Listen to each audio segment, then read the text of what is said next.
Bien, continúo. Eh, Estábamos diciendo que el pastor dice que el pastor no, pues que no tiene derecho a nada, ¿no? Según muchos, ¿no? Que él no trabaja. Pero mire, allí, como les estaba diciendo, no quiere decir la ganancia deshonesta, no quiere decir que el pastor no tenga derecho a nada.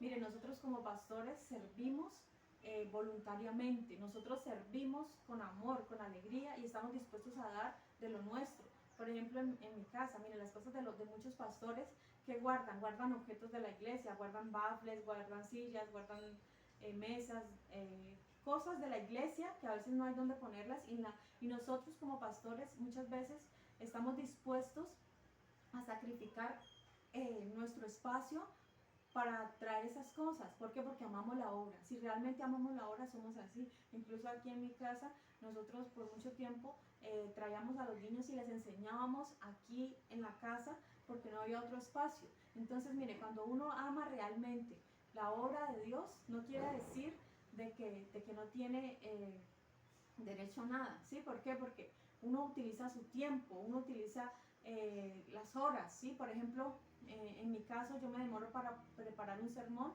me demoro aproximadamente durante toda la semana, o sea, en el día puedo dedicar 3 o 4 horas al día para preparar un buen sermón, ¿sí? Y así muchos pastores, mire, ellos estudian teología, ellos estudian que griego, les toca a uno estudiar historia, muchas veces el hebreo, para poder dar un buen mensaje. O sea, uno invierte tiempo, uno invierte dinero haciendo la obra de Dios.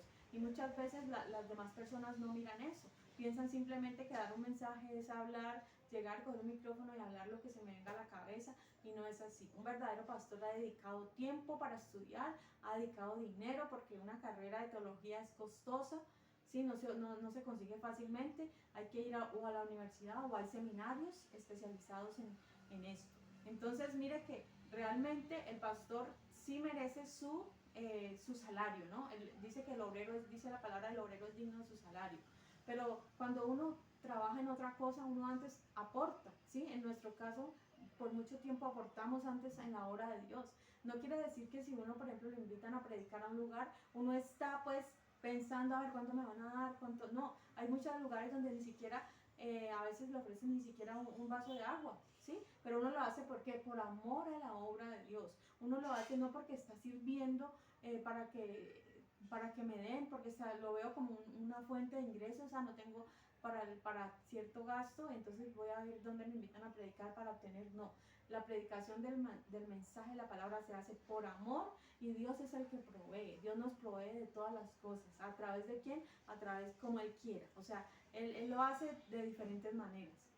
Entonces, no quiere decir esto, repito, que el pastor no tenga derecho a nada. No, el pastor es una persona que, si Dios lo ha llamado, tiene el derecho, ¿sí? Al igual que cualquier otro trabajador, a todas las prestaciones, a las vacaciones, a todo. Es el derecho que tiene el pastor. Bien, entonces continuamos allí. Como les decía, dice, no por ganancia deshonesta, sino con ánimo pronto. O sea, el pastor debe estar dispuesto a servir. Una característica de los pastores buenos, los que hacen bien su labor, es que están dispuestos incluso a sacrificar de su tiempo, incluso a veces de nuestro dinero, para apoyar a alguien que lo necesita. Ese es el buen pastor. Sí, aquel pastor que no es asalariado, que no está en el ministerio por un salario, sino que está realmente porque ama a las ovejas, ¿sí? Porque Dios lo ha llamado y pone ese corazón para tener el corazón de pastor, el corazón de que ame. Es Dios el que lo pone, no es naturalmente de uno, no, es Dios el que ha puesto en mí y en cada uno de nosotros, pone ese amor al servicio, a la obra de Dios. El Señor desea eso, ¿sí? ¿Por qué? Porque muchas veces se puede ver que algunos pastores aman más a aquellas personas y los ponen en un sitio privilegiado, en un lugar privilegiado, aquellas personas que pueden dar más dinero, mientras que aquellos que casi no tienen, a ellos como que no, entonces ustedes los hacen a un ladito porque ellos no van a aportar. Allí se ve que ese pastor no ama verdaderamente a las ovejas. Bien, entonces continuamos ahí, aún así no hemos terminado. Vamos al 3, dice, no como teniendo señorío sobre los que están a vuestro cuidado, sino siendo ejemplos de la grey. No se trata de enseñorearme, como les decía al principio y que dice aquí el texto, las almas son de Dios, la grey es de Dios, el rebaño es de Dios, no es del hombre, no, las almas no son mías, no me tengo que enseñorear de ellos. Se ven muchos casos de pastores que quieren que todos se los consulten a ellos, todos los que las personas van a hacer, lo que los miembros van a hacer. Incluso hay unos que piensan que tienen sirvientes, sí, no quiero decir que sea malo que de pronto un líder le cargue el bolso al pastor o algo, no, bueno, si uno lo puede hacer, uno mismo lo hace, no necesita que otro a tener asistentes pues para todo, no. Bueno, en el caso de Moisés, mire, Moisés era cuando estaba atendiendo a miles de personas, ¿cierto? Allá en el pueblo de Israel, Jetro, su suegro, le tuvo que aconsejar que pusiera sobre ellos, o sea, que él no podía hacerlo todo, sí, hay que designar ¿para qué? Para que sea más efectivo y para que más personas puedan ser bendecidas. ¿Por qué? Porque Moisés se estaba dañando él mismo y estaba dañando a la gente, ¿sí? ¿Por qué? Porque él no podía atender tanto. También hoy en día ocurre eso, ¿sí? Pero lo que quiere decir no es que nosotros como pastores nos enseñoreemos de las almas, que sea, esta alma es mía, venga, usted bárrame hoy, usted hágame esto acá, porque he visto casos así, ay, hágame usted el pedicure hoy, el manicure y el pedicure hoy, y o sea, como enseñoreándose, pensando que ellos son mis sirvientes personales, bueno, no yo, sino otra persona, y así los tomaba ella, o sea, así los utilizaba ella, una pastora los utilizaba así, y muchos pastores, venga, manéjeme el carro y tal, pero no de una manera sana, sino de una manera que se estaban enseñoreando de estas personas. Entonces dice, no enseñoreándose de ellos, sino siendo ejemplo, ¿sí? El líder es el que da ejemplo. ¿Cómo uno puede enseñar a otro las labores, las cosas de la iglesia? Digamos, levantar diáconos, levantar líderes en la iglesia. ¿Cómo lo hace uno? Con el ejemplo, ¿sí?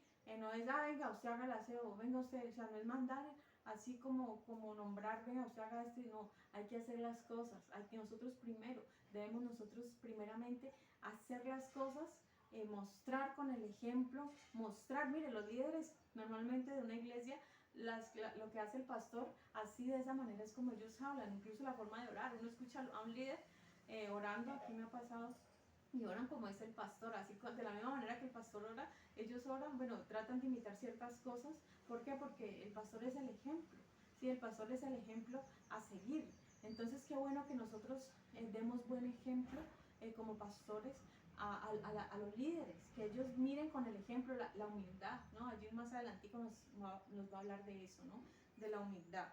Dice, no como estamos ya en el 4. Y cuando aparezca el príncipe de los pastores, vosotros recibiréis la corona incorruptible de gloria. Bueno, cuando aparezca el gran pastor de las ovejas, el buen pastor, el pastor en jefe, cuando él aparezca, él mismo le va a dar ¿qué? La corona incorruptible de gloria. Bueno, esa palabra allí, esa palabra corona, no se refiere a una corona real, sino que hace referencia a una corona de amaranto, ¿sí? Amaranto es la flor que no se marchita, es decir, algo que va a permanecer. Ahí hace referencia a eso.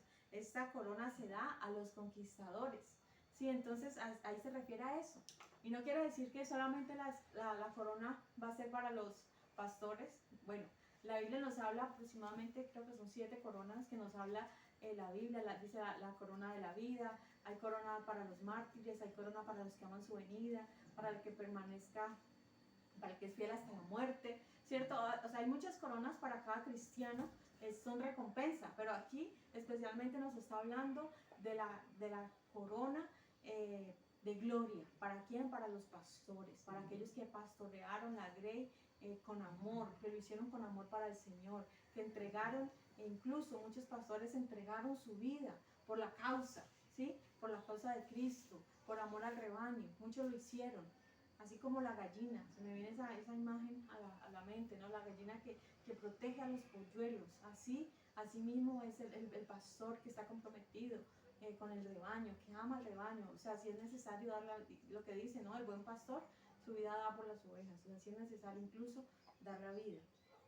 Bien, dice, igualmente jóvenes, estad sujetos a los ancianos y todos sumisos unos a otros, revestidos de humildad, porque Dios resiste a los soberbios y da gracia a los humildes. Bueno, ella le está hablando a los jóvenes, también se refiere a los jóvenes dentro de la iglesia, como también puede ser en edad, pero les habla que estén sujetos a los ancianos. Mire, a los ancianos se debe honra, ¿sí? A los ancianos se debe respeto, los jóvenes deben someterse a los ancianos. ¿Por qué? Porque ellos ya tienen experiencia, porque ellos tienen ya sabiduría. Entonces, ellos deben, y también dice en otra parte, que los jóvenes deben, que ninguno tenga un poco la juventud de ellos, sino que sean ejemplos en todo. O sea, que los jóvenes, aquellos jóvenes que se sujetan a Dios y a su palabra, son aquellos que pueden ser ejemplo, ¿no?, a otros. Dice sumisos unos a otros. Bueno, esa palabra sumisos unos a otros, es decir, estar dispuestos a servirse mutuamente. A eso se refiere, ¿no? Que estén sujetos, sumisos unos a otros. Que si algún hermano de la iglesia, digamos que no lo veamos, recordemos que en la iglesia no hay jerarquías, ¿no? En la iglesia de Dios no hay jerarquías. Si algún hermano normal que de pronto no tiene ningún cargo en la iglesia necesita algo, nosotros debemos como líderes estar dispuestos a ayudarle a esa persona, a que esa persona avance también. Eso debe ser, eso es lo que dice allí, sumisos, sujetos unos a otros, ¿sí? Dispuestos a servir humildemente, con humildad. La palabra de Dios recalca mucho la humildad, porque el Señor que resiste a los soberbios, no le gusta, al Señor algo que no le agrada, dice los ojos altivos, es algo que al Señor no le agrada. Si usted quiere que el Señor esté lejos de usted, entonces sea orgulloso. ¿Por qué? Porque el Señor dice que Él da gracia a los humildes, y allí lo está diciendo, Dios resiste a los soberbios y da gracia a los humildes. Al Señor no le gusta ningún tipo de soberbia. Cuando en el cielo Lucifer mostró su primer signo de soberbia, de orgullo, inmediatamente el Señor lo arrojó del cielo. ¿Por qué? Porque al Señor no le gusta, y menos dentro del liderazgo de su iglesia, la iglesia del Señor que Él compró, que Él redimió con su sangre. No le gusta que seamos soberbios, que seamos arrogantes. Tristemente, dentro del pueblo de Dios se ve mucho entre los líderes la arrogancia, la prepotencia, el creerse mucho más que los demás. Eso se ve, que no debería verse. Tristemente se ve en nuestros días. Bien, dice 6. Humillaos pues bajo la poderosa mano de Dios para que Él os exalte cuando fuere tiempo. Dice, ahí nos habla de qué, de humillarnos bajo la poderosa mano de Dios. Bueno, ¿cuál es la poderosa mano de Dios? Allá en el libro en el Pentateuco nos dice que Dios te sacó con mano poderosa, hablándole a Israel, de Egipto, ¿sí? Hace referencia a esa mano poderosa, a esa mano de poder, que tiene el poder para sacar de esclavitud, que tuvo el poder para redimir al pueblo, para rescatar al pueblo. Y también en el libro de los Salmos nos dice, los cielos cuentan la gloria de Dios y el firmamento anuncia la obra de sus manos. Todo lo que nosotros vemos, todo lo creado, es hecho por la poderosa mano de Dios. Todo lo creó la mano de Dios. Entonces ahí nos está diciendo, si Dios creó todas las cosas, todo lo que vemos, si Dios ha hecho grandes cosas, entonces debemos humillarnos bajo esa mano de poder, bajo ese Dios que es Señor y es Rey del universo. Dice, echando toda vuestra ansiedad sobre Él, porque Él tiene cuidado de vosotros, ¿sí? ¿A qué se refiere eso? ¿Qué es ansiedad? Bueno, ansiedad es preocupación extrema, ¿cierto? Es un miedo, algo pues fuera de lo normal, que a veces nos puede, o sea, en situaciones de estrés podemos experimentar lo que es la ansiedad, ¿sí? Que es una preocupación extrema. Pero entonces Él dice, eche toda esa ansiedad sobre Él. O sea, nosotros no tenemos que llevar eso, nosotros no tenemos que llevarnos esas preocupaciones, esas cargas, no. Echémosla, depositémosla en Él. ¿Por qué? Porque Él nos cuida, Él tiene cuidado de nosotros. O sea, cualquier preocupación que tengamos de qué voy a comer, dice la palabra, no os preocupéis, no os afanéis, ¿sí? De qué vamos a comer, qué vamos a vestir, qué vamos a comer, que no nos preocupemos. Sí, que no nos preocupemos de esas cosas. ¿Por qué? Porque Dios sabe qué cosas tenemos necesidad. Dice, Él tiene cuidado de nosotros. Qué bueno es saber que Dios nos cuida, que estamos bajo su mano, que nada de las cosas ocurren porque sí, ¿no? Dios es soberano y Él tiene el control de todo en nuestra vida. Entonces, eso dice, ¿sí? Que por nada estemos afanosos, ¿no? No nos afanemos. Dice, versículo 8. Sed sobrios y velad, porque vuestro adversario el diablo, como león rugiente, anda alrededor buscando a quién devorar. Bueno, nos habla de qué, de estar sobrios. ¿Qué significa esa palabra sobriedad? Estar lúcido, estar sin exceso, sin el efecto de sustancias, cualquier tipo de sustancias. No, que estemos sobrios, que estemos pensando, que tengamos la mente clara. ¿Para qué? Para resistir, ¿qué? Al diablo. Dice ser sobrios y velar. ¿Qué es velar? Velar es lo contrario a dormir, ¿cierto? No se refiere al sueño físico, sino espiritualmente, que estemos despiertos, que estemos con ánimo pronto, o sea, que estemos velando, que estemos en constante vigilancia, con esa actitud vigilante. ¿Por qué? Porque nuestro adversario, bueno, esa palabra diablo, del griego diabolos, que significa acusador, calumniador, nuestro adversario, eso es lo que significa, ¿sí? La Biblia lo llama de muchas maneras, la serpiente antigua, Satanás, bueno, lo llama de muchas maneras, lo llama el acusador de los hermanos, muchos nombres tiene lo que Satanás, lo que reclama, lo que nos dice acerca de su personalidad, ¿sí? Que nos muestra pues su comportamiento, ¿sí? Entonces, ¿qué significa esto del calumniador? Él está, tanto calumniador como acusador, él está dispuesto a acusarnos delante de nuestro Dios. Así es, él está allí, en cualquier cosita mala que hacemos, él va, él tiene acceso en el segundo cielo, cerca a la presencia de Dios, él va, él se presenta, así como los ángeles se presentan ante Dios, él también, todavía aún puede hacerlo, se presenta ante Dios y va y nos acusa, así como ese fiscal que quiere condenar, así como esa persona mala, nos acusa continuamente. Pero dice, no le demos papaya, ¿sí? En otras palabras nos está diciendo eso. No le demos lugar. Dice, sed sobrios y velad, porque vuestro adversario el diablo, como león rugiente, anda alrededor buscando a quien devorar. Bueno, Satanás no está en toda parte. Él puede estar en un solo lugar. Bueno, los ángeles sí se desplazan a unas velocidades, digámoslo, que les permite estar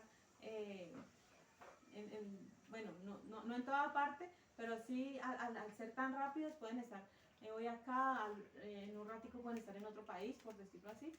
El diablo no es omnipresente, que está en todo lugar, pero sí tiene, digamos, esas habilidades de un ángel, ¿sí? Aunque es un ángel caído, pero tiene esas habilidades y aún la inteligencia, ¿sí? Satanás, el diablo, es inteligente y él busca la caída, él busca la manera de hacer caer a sus hijos, a los hijos de Dios, perdón, a los hijos o sea, los quiere atraer así porque él no quiere pasar la eternidad solo, aunque ya lleva millones y millones de almas que los ha arrastrado hacia ese lugar, pero él trabaja, mire, él no está durmiendo. Nosotros en el día dormimos, por supuesto, de eso depende también nuestra vida, que tenemos que dormir, descansar, pero él no lo hace, él no duerme, él está mirando, o sea, él de quién está pendiente, él está pendiente de los hijos de Dios, él a sus hijos, él como que los deja a otras potestades inferiores, sí, pero él realmente cuando ve que un cristiano predica, que un cristiano ora, que un cristiano es una amenaza para él y para su reino, a ellos es que él va a atacar, a ellos es que él va a estar más pendiente, ¿no? Buscando a quien devorar.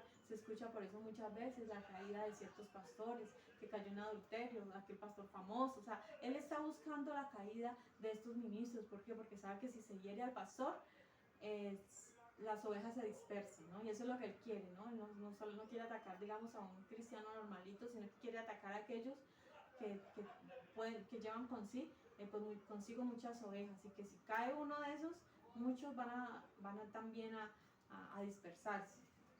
Dice, él anda como león rugiente, ¿sí? Pero mire, aquí él es el engañador y está rugiendo como buscando una presa, pero recordemos que nuestro Dios, el Señor Jesús, es el león de la tribu de Judá, que ya venció y vencerá por siempre. O sea, él ya lo hizo, no tenemos que tener miedo con él. Y lo que dice, el versículo 9, al cual resistid firmes en la fe, sabiendo que los mismos padecimientos se van cumpliendo en vuestros hermanos en todo el mundo.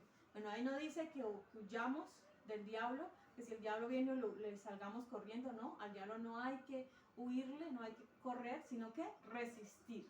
¿Qué es resistir? ¿Qué es resistir? Bueno, es que si él nos puso la tentación, porque muchas tentaciones son puestas por él, nosotros no caigamos en ella, resistamos esa tentación, acá parémosle frente, no nos dejemos, no le demos, no descuidemos en nuestro lugar, nuestra morada, nuestro hogar, no lo descuidemos para darle lugar a que Él pues haga de la suya. O sea, no le demos lugar, estemos firmes, resistámoslos, es decir, estemos en pie, que nosotros podemos. O sea, el Señor nos ha dado poder y autoridad, ¿sí? Para hallar todas esas cosas, así de que no salgamos huyendo de miedo, es que el diablo, no le tengamos miedo, pero sí resistámoslo estando firmes. De esa manera nosotros podemos estar en pie y Él nada nos puede hacer.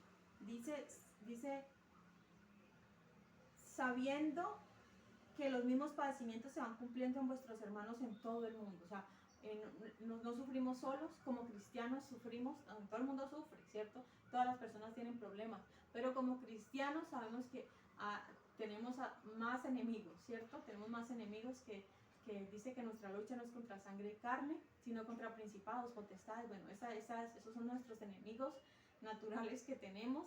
Entonces, por esa causa a veces nos toca padecer, ¿sí? Como cristianos. Pero dice que en todo el mundo se van cumpliendo unos padecimientos, ¿sí? Es parte del cristianismo, los padecimientos. Pero no quiere decir que a todas las estemos sufriendo, ¿no? Sino que resistamos firmes y como hemos leído antes, estemos con alegría, resistamos la prueba con alegría. Porque el Señor, la victoria está garantizada. El Señor ya nos ha garantizado que está con nosotros. Bien, dice versículo 10, mas el Dios de toda gracia, que nos llamó a su gloria eterna en Jesucristo, después que hayáis padecido un poco de tiempo, Él mismo os perfeccione, afirme, fortalezca y establezca. Bien, después de que usted ya haya padecido lo suficiente, dice el Dios de toda gracia. ¿Quién es el Dios de toda gracia? Nuestro Dios. O sea, todo lo bueno viene de Él, todas las bondades, todo lo que Él nos dio, todas las cosas, mejor dicho, todas las bendiciones, todo viene de Él. Él es el Dios de toda gracia. El apóstol Pedro nos habló en su epístola acerca de la gracia. ¿Sí? No solamente de pruebas, ¿sí? Nos habló de muchas pruebas, pero nos habló también de gracia, que estamos vivos por gracia, que lo que hemos recibido de gracia lo demos también de gracia. De eso nos habla. ¿Qué es la gracia? La gracia es un don inmerecido, regalo inmerecido. La salvación es algo que no merecemos, es un regalo que Dios nos dio que no merecemos. Dice, más el Dios de toda gracia que nos llamó a su gloria eterna. Mire lo que es maravilloso. Sí, esa es una doxología, es algo maravilloso, es como una oración que hace el apóstol Pedro por todos nosotros. Dice que nos llamó a su gloria eterna en Jesucristo. ¿No es maravilloso? Todas las bendiciones, todo lo que el Señor tiene para nosotros, es algo realmente maravilloso. Dice, después que hayáis padecido un poco de tiempo. Mire, las aflicciones son temporales. Los padecimientos por Cristo no son por siempre, ¿sí? Aunque fuera toda una vida, que no es así, que nos tocara padecer por Cristo, que fuera muchos años, eso no es nada en comparación con la eternidad.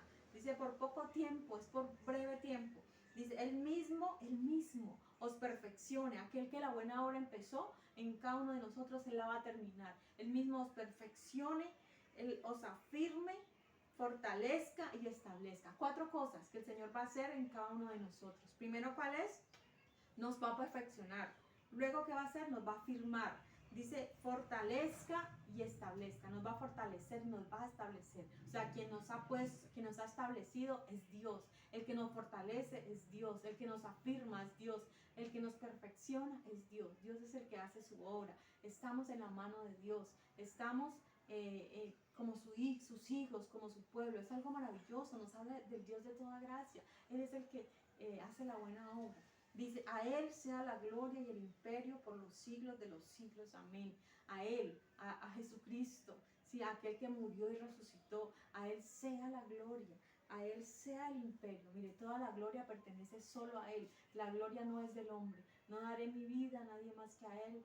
Hay un cántico que dice, no daré mi amor a nadie más que a Él, porque solo Él me puede sostener. Daremos toda nuestra vida, toda nuestra adoración, todo lo nuestro le daremos toda la gloria solamente a Él.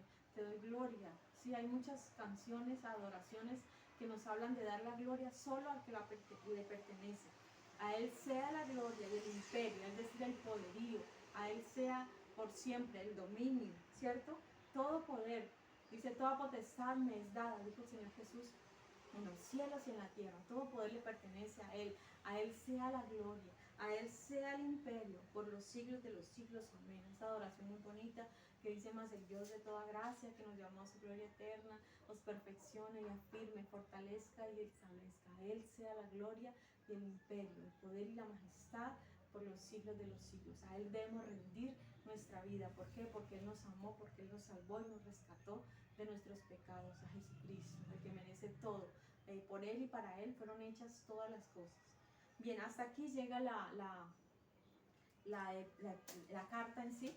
Ya estos otros versículos son versículos finales, son palabras finales que vamos a nombrar rápidamente.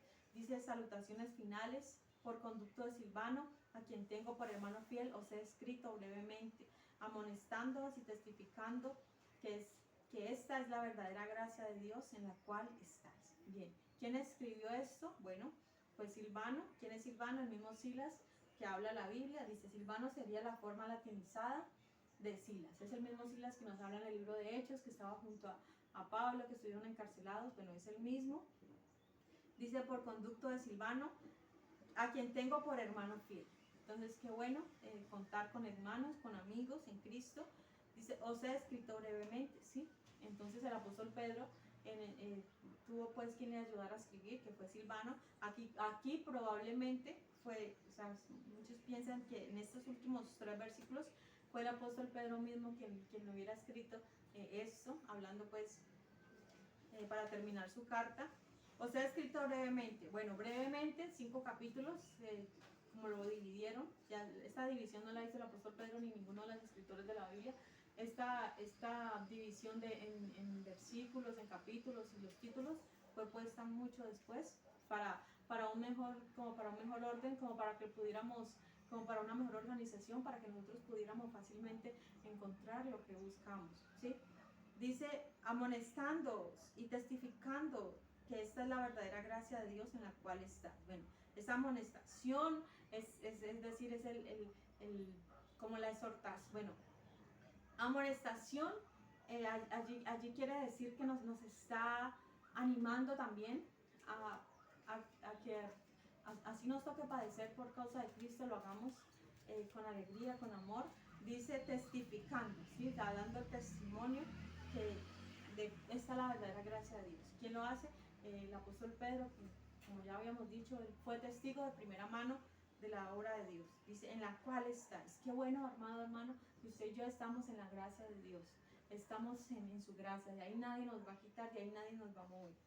Y versículo 13 dice: la iglesia que está en Babilonia, elegida juntamente con vosotros, y Marcos mi hijo saludan. Bueno, ahí habla de una iglesia en Babilonia. Muchos creen que se refiere a Roma, ¿sí? que habla en un sentido figurado. En el libro de Apocalipsis, cuando habla de Babilonia, se refiere a Roma, ¿sí? pero el apóstol Juan está hablando en código, ¿sí? en ese caso. Aquí probablemente, personalmente no creo que se refiere a Roma. Creo que Babilonia para ese momento, digamos, la ciudad, la caída del imperio romano ya había ocurrido, sí, allá cuando estaba Belsasar, estaba como regente, o sea, no era propiamente él el que estaba reinando, sino que había otra persona que estaba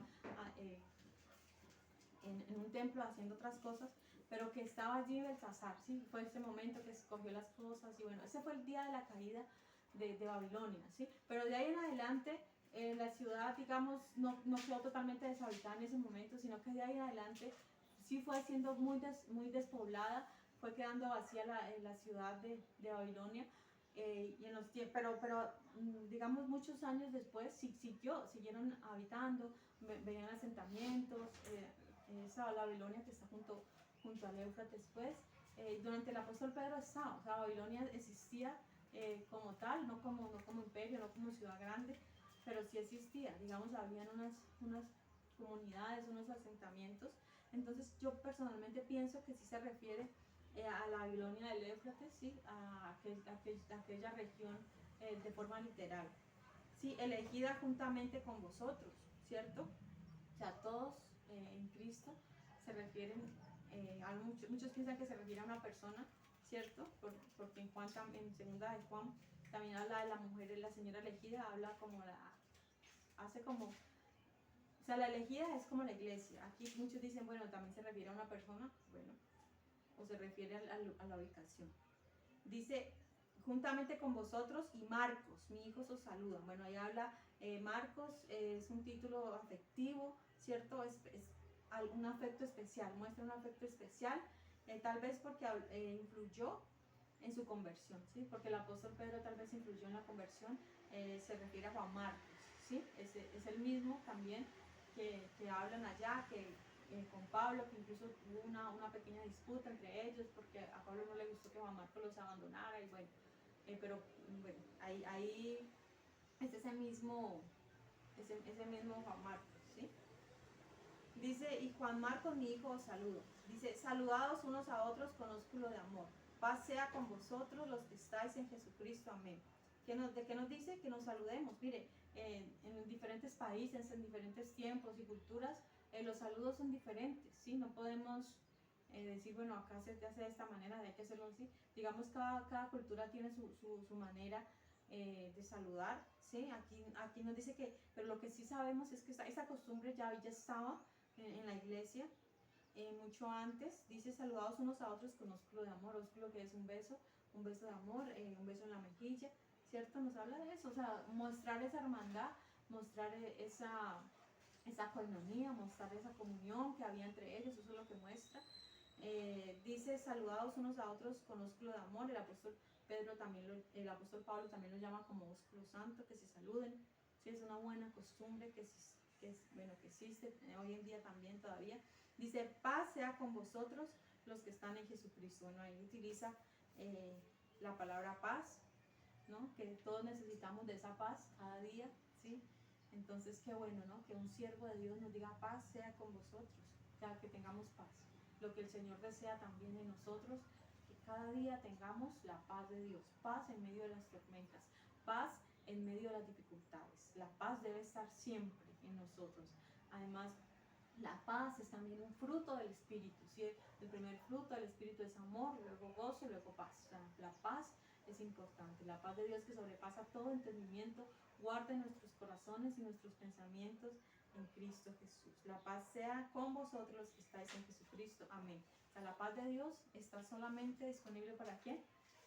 Para los que creemos en Jesucristo. Entonces, bien, terminamos este libro, este maravilloso libro, de esta manera, deseando paz, que la paz de Dios esté en cada uno de sus vidas, en cada uno de sus corazones, que el Señor los guarde, los proteja, y continuamos con segunda de Pedro, si el Señor así lo permite. Dios les bendiga.